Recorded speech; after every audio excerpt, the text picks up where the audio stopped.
الحمد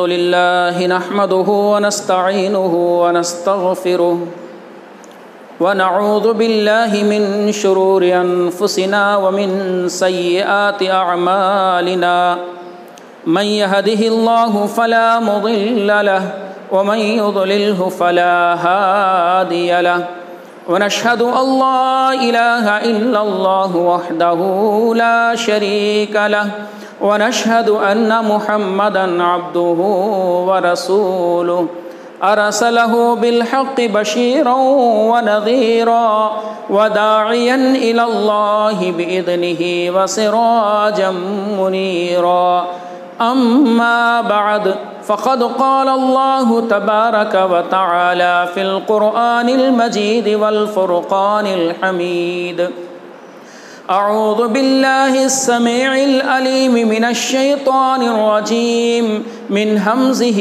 ونفخه ونفثه بسم الله الرحمن الرحيم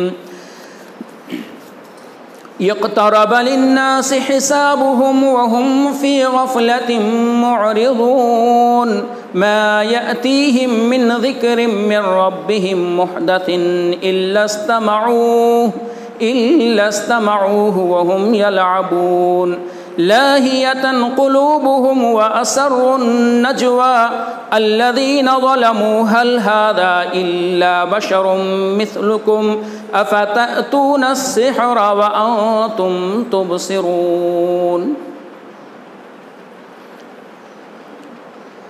تمام تعریفیں، حمد و ثنا، بڑائی، بزرگی، کبریائی، عز و شان، جاہ و جلال، شان و شوکت، اقتدار و ملک و حکومت اس اللہ وحدہ لا شریک لہ، خالق کون و مکان، مالک ارض و سما، فاطر السماوات والارض کے لیے لائق و زیبا ہے، جو ساری دنیا کا خالق و مالک ہے، جس کے قبضہ حکومت میں پوری دنیا کی باغ ڈور ہے، جو سب کو روزی پہنچانے والا، سب کی بگڑی بنانے والا، سب کی مشکل کشائی کرنے والا، سب کا حاجت روا ہے۔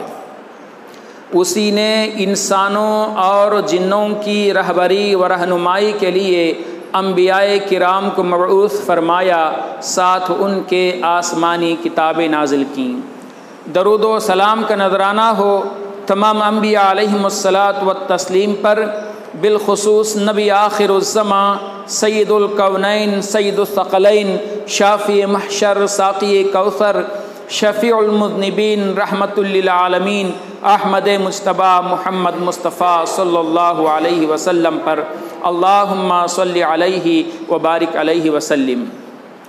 محترم سامعین کرام، خطبہ مسنونہ کے بعد میں نے سورہ انبیاء کی 3 آیات آپ کے گوش گزار کی۔ اللہ رب العالمین نے ارشاد فرمایا، اقترب للناس حسابهم وهم فی غفلۃ معرضون، لوگوں کے حساب کا وقت قریب آ رہا ہے اور وہ غفلت میں اعراض کرتے پھر رہے ہیں۔ ما یأتیہم من ذکر من ربہم محدث الا استمعوہ وہم یلعبون، ان کے رب کی طرف سے جب کوئی بھی پیغام آتا ہے تو وہ اسے سنتے ہیں تو کھیل تماشا بنا کر، یا پھر یہ کہ کھیلتے ہوئے، شور و شغف کرتے ہوئے سنتے ہیں۔ ان کو اللہ تعالیٰ کے اس پیغام کی طرف کوئی دلچسپی نہیں ہوتی۔ لاہیتاً قلوبہم، دل ان کے غافل ہوتے ہیں۔ وَأَسَرُّ النَّجْوَى، آپسی سرگوشیوں میں اللہ تعالیٰ کے پیغام کو ٹھکرا دیتے ہیں۔ میرے محترم، اللہ رب العالمین نے اس آیت کریمہ میں ہمیں یہ پیغام دیا کہ قیامت قریب آ رہی ہے، اس کے باوجود لوگ خواب غفلت میں مبتلا ہیں۔ اللہ رب العالمین کی باتوں اور اللہ رب العالمین کی ہدایتوں کا انہیں کسی قسم کا کوئی پاس و لحاظ نہیں۔ اللہ اور اس کی رسول کی تعلیمات کو وہ انسنی کر رہے ہیں، گویا کہ ان کے دلوں پر مہر پڑ گئی ہو۔ میرے محترم سامعین، اللہ رب العالمین کے پیغام کو وہی لوگ ٹھکراتے ہیں اور وہی اللہ تعالیٰ کے پیغام سے غافل ہوتے ہیں جن کے دلوں پر اللہ تعالیٰ نے مہر لگائی ہو، یا یہ کہ جن کے دل سیاہ ہو گئے ہوں۔ محترم سامعین، اللہ رب العالمین نے کن لوگوں کے دلوں پر مہر لگائی، کن کو اللہ رب العالمین کی تعلیمات کا فائدہ نہیں پہنچا، اللہ نے سورہ جاثیہ میں اس کا بھی ذکر فرمایا۔ آیت نمبر 23 سورہ جاثیہ میں اللہ فرماتا ہے أَفَرَأَيْتَ مَنِ اتَّخَذَ إِلَٰهَهُ هَوَاهُ وَأَضَلَّهُ اللَّهُ عَلَىٰ عِلْمٍ، کیا آپ نے دیکھا ہے اس شخص کو جو اپنے خواہشات کو اپنا معبود بنا لیتا ہے، خواہشات کی پیروی کرتا ہے، یعنی وہ عبادت کرتا ہے تو من مانی خواہشات کی، جو اس کا نفس کہے اس کی وہ پیروی کرتا ہے، حالانکہ اس کے پاس علم ہے، علم ہونے کے باوجود، علم اسے آنے کے باوجود، جانکاری ملنے کے باوجود اللہ رب العالمین نے اسے راہ حق سے گمراہ رکھا۔ کیوں؟ اس نے گمراہی طلب کر لی، اس نے گمراہی کو لے لیا اور وہ گمراہ ہونے کے در پہ رہا۔ اللہ رب العالمین نے فرمایا وَخَتَمَ عَلَىٰ سَمْعِهِ وَقَلْبِهِ وَجَعَلَ عَلَىٰ بَصَرِهِ غِشَاوَةً، اللہ رب العالمین نے اس کے کانوں پر، اس کے دل پر، اور اللہ تعالیٰ نے اس کے کانوں پر اور اس کے دل پر مہر لگا دی، اور اس کی آنکھوں پر اللہ نے پردہ ڈال دیا۔ یہ کن لوگوں کے لیے ہے؟ وہ لوگ جن کے پاس علم ہے، جن کے پاس سمجھ بوجھ ہے، اس کے باوجود بھی اپنے اخلاق اور اپنے علم کو بہت کچھ سمجھتے ہیں، ان کے پاس اللہ اور اس کے رسول کی تعلیمات کی کوئی قدر نہیں ہوتی، کوئی پاس و لحاظ نہیں ہوتا۔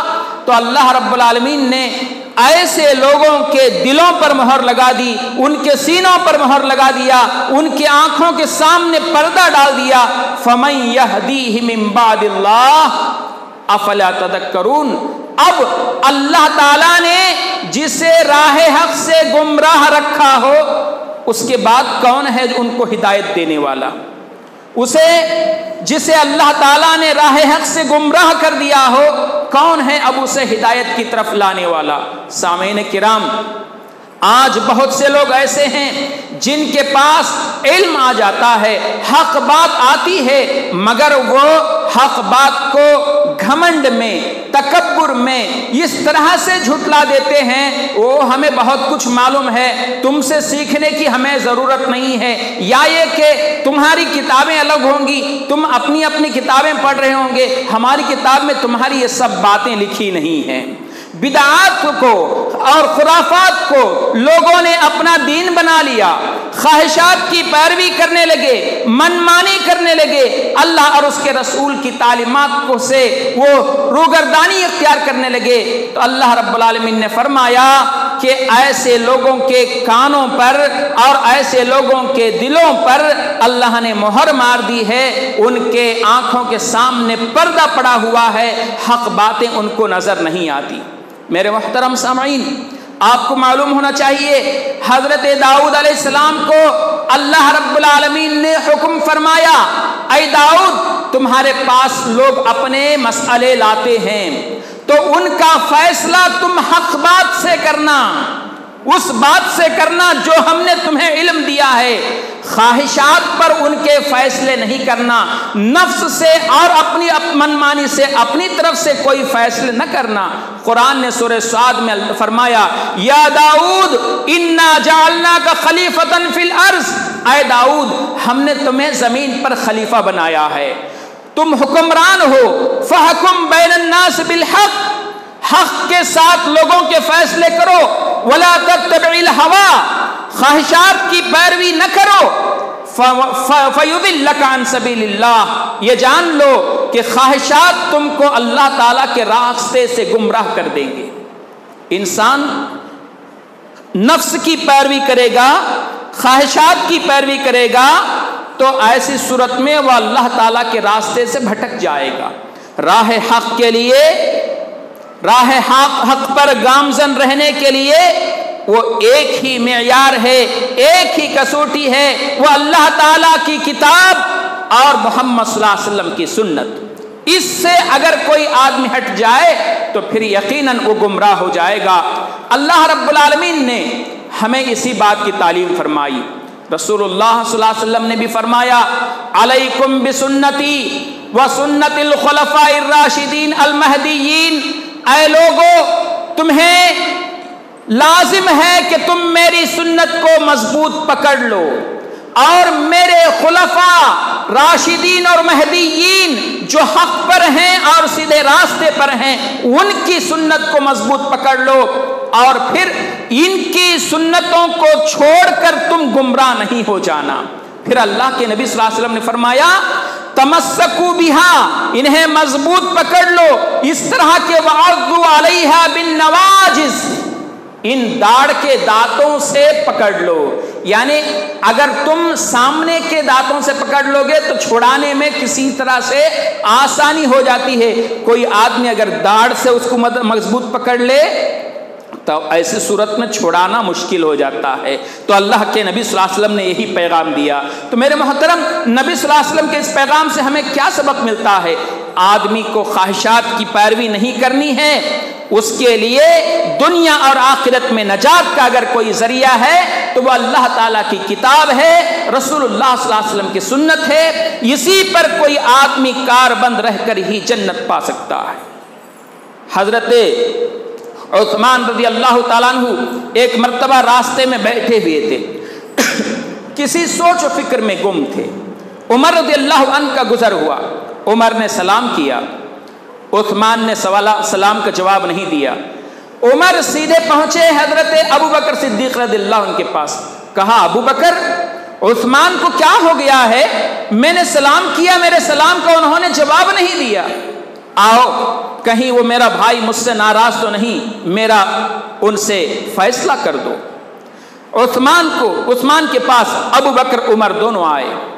ابو بکر نے کہا کہ عثمان، تمہارے بھائی تمہارے ہاں سے گزرتے ہیں، تمہیں سلام کرتے ہیں، پھر بھی تم ان کے سلام کا جواب نہیں دیتے ہو۔ عثمان نے کہا اللہ کی قسم امیر المومنین، میں نے کسی کے سلام کو نہیں سنا۔ عمر آگے بڑھے، کہا میں نے تم کو سلام کیا، میں نے تم کو سلام کیا اور تم نے میرے سلام کا جواب نہیں دیا۔ عثمان نے کہا اللہ کی قسم میں نے تمہارے سلام کو نہیں سنا، دراصل میں کسی فکر میں کھویا ہوا تھا اور میں الجھن میں اور اپنے کسی فکرے میں تھا۔ ابو بکر نے پوچھا عثمان تمہیں کیا فکر لاحق ہوئی ہے؟ کہا عثمان نے کہ دیکھو نبی صلی اللہ علیہ وسلم اس دنیا سے چل بسے اور میں نے نجات کی راہ آپ سے نہیں پوچھی، نجات کس میں ہے میں نے آپ صلی اللہ علیہ وسلم سے نہیں پوچھا۔ اب میں اس فکر میں ہوں کہ اس دنیا سے اگر میں چلا جاؤں تو جہنم سے کیسے بچ سکوں گا، میری نجات کس میں ہے؟ ابو بکر نے کہا کہ عثمان خوش ہو جاؤ، تمہارے اس سوال کا جواب میں نے نبی سے سن لیا ہے۔ نبی صلی اللہ علیہ وسلم سے میں نے پوچھا تھا کہ اللہ کے نبی نجات کس میں ہے، تو آپ صلی اللہ علیہ وسلم نے فرمایا جو کوئی آدمی وہ کلمہ پڑھ لے جس کلمے کو میں نے میرے چچا کے سامنے پیش کیا تھا اور اس پر عمل کر لے تو اس کے لیے نجات ہے۔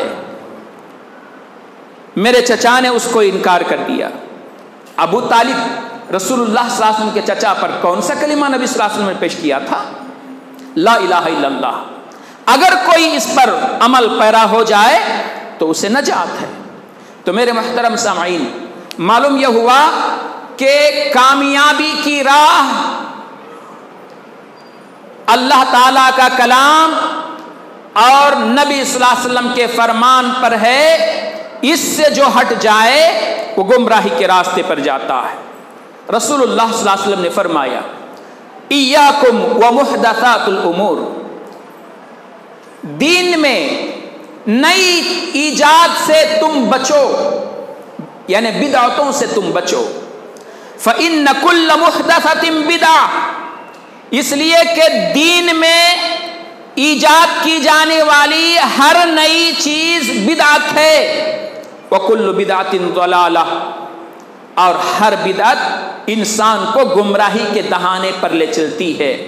وکل ضلالۃ فی النار، اور گمراہی انسان کو جہنم میں لے جا کے چھوڑتی ہے۔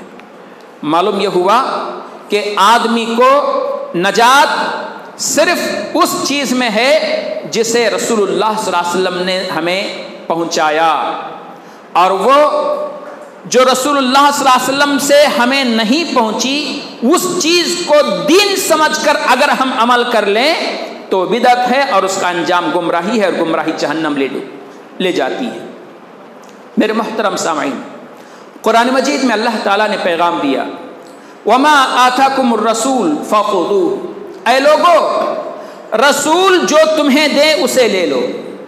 وما نہاکم عنہ فانتہوا، رسول جس سے روکیں اس سے رک جاؤ۔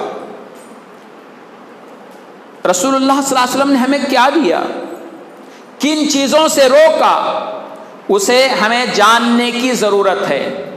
جو کوئی آدمی اندھے دھند آنکھ بند کر کے کہ میں نے باپ دادے سے ایسے کرتے پایا ہے اور یہ کرتا چلا جاؤں گا، اب وہ دین میں ہے یا نہیں اس کی طرف کوئی توجہ اسے نہیں ہے، عمل کرتا چلا جائے تو وہ بات اگر رسول اللہ صلی اللہ علیہ وسلم سے ثابت نہیں ہے تو وہ ہمیں جہنم میں لے جا کے پھینکتی ہے۔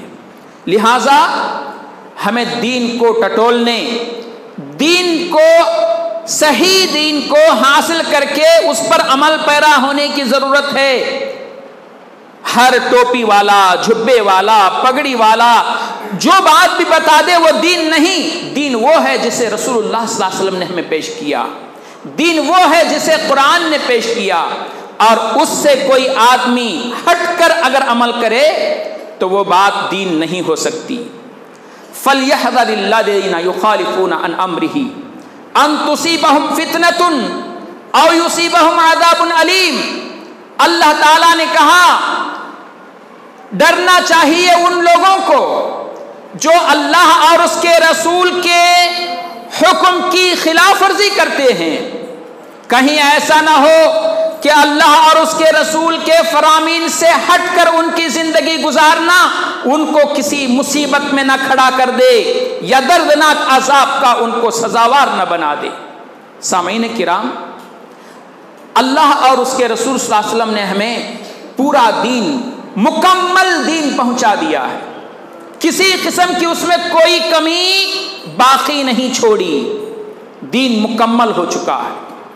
قرآن نے اعلان فرمایا الیوم اکملت لکم دینکم واتممت علیکم نعمتی ورضیت لکم الاسلام دینا۔ اے لوگو، آج میں نے تمہارے دین کو تم پر مکمل کر دیا ہے، میں نے اپنی نعمت کو تم پر مکمل کر دیا ہے۔ دین اسلام کو بحیثیت دین کے تم سے میں نے پسند کر لیا ہے۔ اب جب اللہ رب العالمین کا دین ہمارے لیے اسلام ہے اور وہ مکمل اللہ تعالیٰ نے پہنچا دیا ہے نبی صلی اللہ علیہ وسلم کی طرف سے، نبی صلی اللہ علیہ وسلم کے ذریعے، تب پھر ہمیں کہیں اور اپنے دین کو تلاش کرنے کی ضرورت نہیں ہے۔ دین وہی ہے جسے اللہ کے رسول صلی اللہ علیہ وسلم نے ہمارے سامنے پیش کیا۔ کامیابی اسی میں ہے جس پر ہم اللہ اور اس کے رسول صلی اللہ علیہ وسلم کی تعلیمات پر اگر ہم عمل کریں، اس سے اگر ہٹ جائیں تو ہمارے لیے ضلالت ہو سکتی ہے اور پچھتاوا ہو سکتا ہے، پھر بعد میں وقت نکل جانے کے بعد میں پچھتانے کا کوئی فائدہ نہیں ہے۔ میرے دوستو، آپ کو معلوم ہے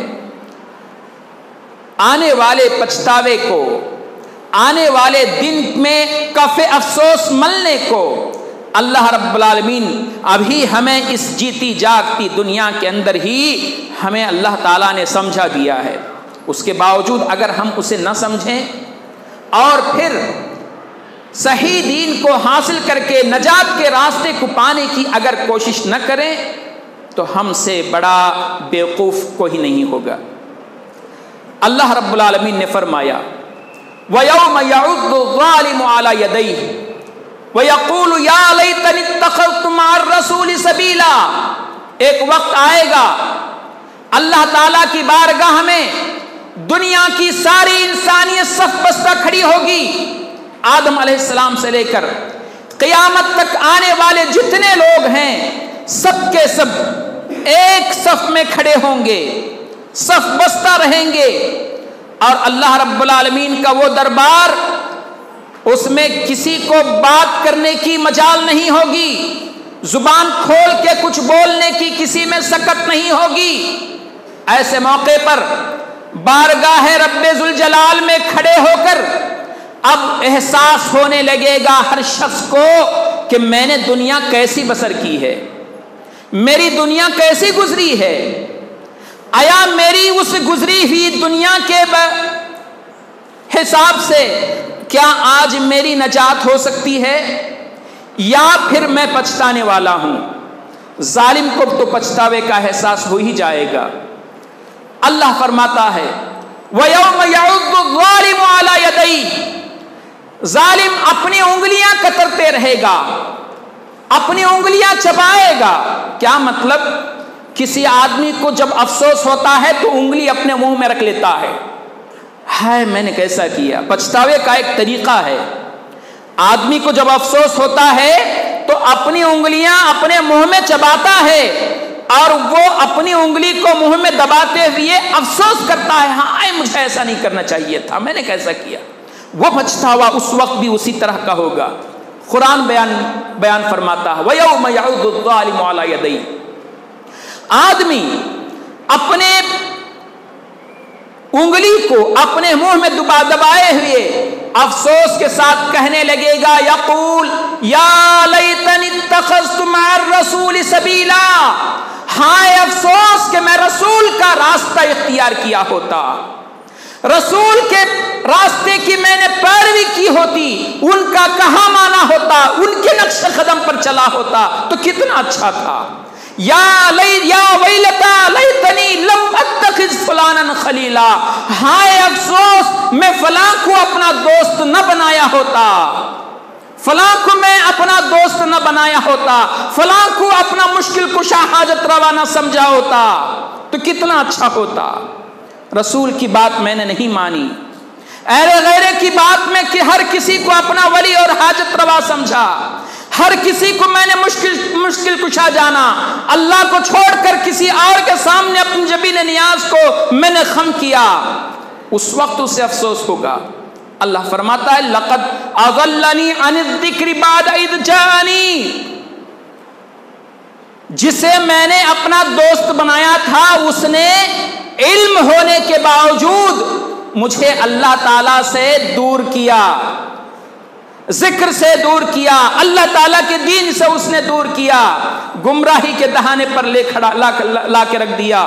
وَكَانَ الشَّيْطَانُ لِلْإِنسَانِ خَذُولًا, محترم جان لو کہ انسان کا سب سے بڑا دشمن شیطان ہے. وہ تو اس بات سے خوش ہے کہ آدمی کسی بھی طرح سے راہ حق سے بہک جائے, راہ حق سے وہ دور ہو جائے. تو میرے محترم سامعین, آج ہم جس دور سے گزر رہے ہیں وہ رسول اللہ صلی اللہ علیہ وسلم کے پیدائش کے ساتھ ساتھ آپ کے وفات کا مہینہ ہے. ربیع الاول کی 9 تاریخ کو اللہ کے رسول صلی اللہ علیہ وسلم پیدا ہوئے, 12 تاریخ کو رسول اللہ صلی اللہ علیہ وسلم وفات پائے. مجھے آپ یہ بتاؤ کہ رسول اللہ صلی اللہ علیہ وسلم کی پیدائش کی خوشی مناؤ گے اس مہینے میں یا آپ کی وفات کا غم مناؤ گے؟ آپ صلی اللہ علیہ وسلم نے 12 تاریخ کو وفات پائی, یہ ربیع الاول کا مہینہ. اور آج 12 تاریخ رسول اللہ صلی اللہ علیہ وسلم کے وفات کا دن، جہاں مسلمانوں کی اکثریت میلاد النبی کے نام سے جلوس نکالتی ہے اور پھر خوشیاں مناتی ہے، انہیں یہ بھی احساس ہونا چاہیے کہ یہ مہینہ صرف نبی کی پیدائش کا نہیں بلکہ آپ کی وفات کا بھی مہینہ ہے۔ اللہ تعالیٰ کی حکمت ہے، اللہ رب العالمین کی اس میں یہ حکمت ہے کہ جس مہینے میں آپ کو پیدا کیا اسی مہینے میں وفات بھی دیا ہے، تاکہ خوشی کرنے والا غم سے بھی نڈال ہو جائے۔ مگر میرے دوستو، اسلام نے نہ ہم کو پیدائش کی خوشی منانے کی اجازت دی ہے، نہ مرنے پر ماتم کرنے کی۔ کسی عورت کا شوہر انتقال ہو جائے تو غم وہ 4 مہینے 10 دن منائے گی، اس سے زیادہ نہیں۔ اور کوئی دوسرا انتقال ہو جائے تو 3 دن سوگ کے ہوتے ہیں، 4تھا دن نہیں۔ ہر سال غم کے دن مناؤ، پیدائش کا ہر سال مناؤ برتھ ڈے کے نام سے، یہ کس دین نے سکھایا ہے؟ قرآن نے اعلان فرمایا الیوم اکملت لکم دینکم، آج میں نے تمہارے دین کو مکمل کر دیا۔ مکمل جب دین ہو گیا ہے، کوئی چیز اس میں باقی نہیں ہے، تبھی دین مکمل ہے۔ اب اس مکمل دین میں ذرا کھنگال کے بتاؤ کہ 60 پر 3 سال نبی صلی اللہ علیہ وسلم اس دنیا میں زندہ رہے تو آپ نے 1 سال اپنی پیدائش کی خوشی کا منایا ہو؟ صحابہ کرام، نبی صلی اللہ علیہ وسلم کے بعد صحابہ کرام نے، چاہے وہ خلفائے راشدین ہوں اور اس کے بعد جتنے صحابہ زندہ رہے، ان تمام صحابہ نے اپنی زندگی میں کسی دن نبی صلی اللہ علیہ وسلم کی پیدائش کی خوشی منائی ہو، میلاد نبی کیا ہو، تابعین نے کیا ہو؟ میرے دوستو، اصل میں میلاد النبی یہ اسلام کا حصہ نہیں، یہ سنت نہیں، بلکہ یہ بدعت ہے۔ نبی صلی اللہ علیہ وسلم کے 350 سال بعد میں 350 سال بعد میں غالی رافضیوں نے، شیعوں نے نبی صلی اللہ علیہ وسلم کی محبت کا ڈھونگ رچاتے ہوئے اپنے آپ کو علی بن ابی طالب کے خاندان کا بتلاتے ہوئے ایجاد کیا تھا۔ 362 ہجری میں اس بدعت کو ایجاد کرنے والے غالی رافضی شیعہ ہیں، جنہوں نے اس بدعت کو ایجاد کیا، اور وہ دعویٰ کرتے تھے کہ ہم فاطمہ کے خاندان سے ہیں، علی بن ابی طالب کے خاندان سے ہیں، اور انہوں نے اپنے آپ کو نبی کے خاندان کی طرف سے منسوب کرتے ہوئے انہوں نے اس بدعت کو ایجاد کیا۔ یہ اسلام کا حصہ نہیں ہے۔ اسلام ہمیں 2 ہی عیدیں سکھاتا ہے، ایک عید الاضحیٰ اور دوسری عید الفطر۔ 2 عیدیں ہیں، 2 عیدیں ہماری عیدیں ہیں، اور تیسری عید میلاد نہیں ہے۔ میرے دوستو، نبی صلی اللہ علیہ وسلم نے کسی کے پیدا ہونے کی خوشی کو ہر سال منانے کا اجازت نہیں دی۔ پیدائش کی خوشی یہی ہے کہ اللہ تعالیٰ کا شکر بجا لاؤ، جب بچہ تمہارے یہاں پیدا ہو جائے تو 7 دن میں تم عقیقہ کرو، یہی اس کی خوشی ہے۔ اب پھر اس کے بعد ہر سال اس کے پیدائش کے دن کو کی یادگار کو باقی رکھو، اسلام نہیں سکھایا۔ تو میرے محترم دوستو، نہ ہم اپنا برتھ ڈے کر سکتے ہیں، نہ نبی صلی اللہ علیہ وسلم کا۔ اور حکمت دیکھیے، جس مہینے میں اللہ کے نبی صلی اللہ علیہ وسلم پیدا ہوئے وہ ربیع الاول کا مہینہ ہے، پیر کا دن ہے، تاریخ 9 ہے، اور جس مہینے میں وفات پائے وہ بھی ربیع الاول کا مہینہ ہے، پیر ہی کا دن ہے، تاریخ 12 ہے، اور 12 تاریخ وفات کے دن ہم خوشی کا دن مناتے ہیں تاریخ کو بدل کر۔ یہ بات الگ ہے کہ تاریخ میں پیدائش کی تاریخ میں لوگوں نے اختلاف کیا، کسی نے 9 تاریخ پیدائش کی بتائی، کسی نے 12 بتائی، مگر 9 تاریخ صحیح ہے، 12 تاریخ وفات کا دن صحیح ہے۔